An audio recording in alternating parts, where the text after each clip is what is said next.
In the mid-19th century, the poet Alfred Lloyd Tennyson wrote these now immortalized words: "'Tis better to have loved and lost than never to have loved at all."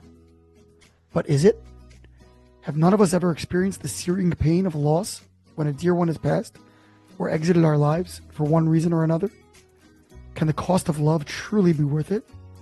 This notion has been richly debated in the Western intellectual canon.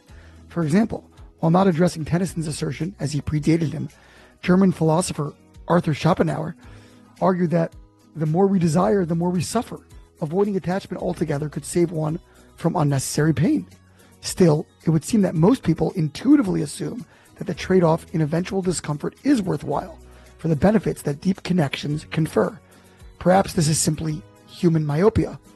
We pursue relationships for the near-term pleasures without regard to the eventual emotional consequences.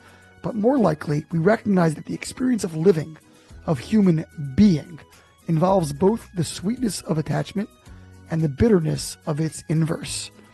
I believe that our great teacher Moshe expresses a profound stratagem for navigating this particular type of loss. Our Parsha begins with Moshe recounting how he pleaded to enter the land of Israel, a request which he was ultimately denied. The Talmud wonders why this goal mattered so much to him.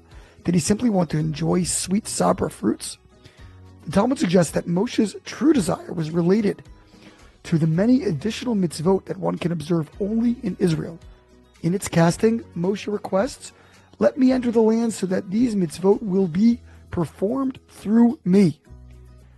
Rabbi Azariah Figo infers from this that Moshe's primary goal was not his own personal fulfillment, but that the Jewish people would continue observing these mitzvot long after his time. The consummate leader, he was thinking only of their enduring growth. When we focus on the other in a relationship, we can better manage when they move on, even when a close relative passes away. We can appreciate that while we are left behind dealing with the pain of their absence, they have progressed to a higher realm. Likewise, when a child grows up and moves away from the family home, if we know that they are heading toward a meaningful destination, we can better handle our own feelings of distress.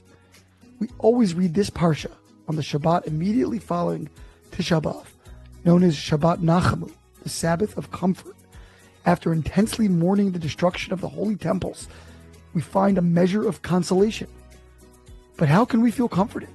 After all, nothing has actually changed. Perhaps it is our perspective that has changed. The Midrash wonders why Psalm 79, which describes how alien nations have entered your estate, they have defiled your holy temple, they have laid Jerusalem in ruins, begins with the words a song to Asaph rather than a weeping or a lament.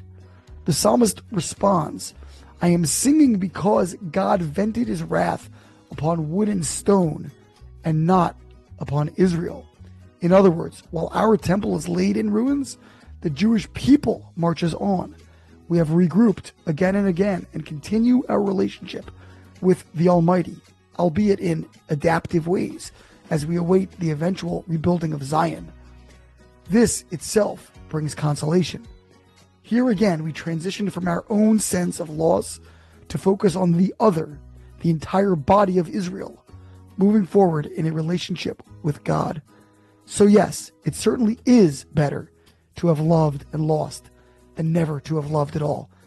Not only because we experience life most deeply through relationship, but because we can shift our focus from our personal pain to the exciting new journeys our loved ones or friends are ready to enjoy.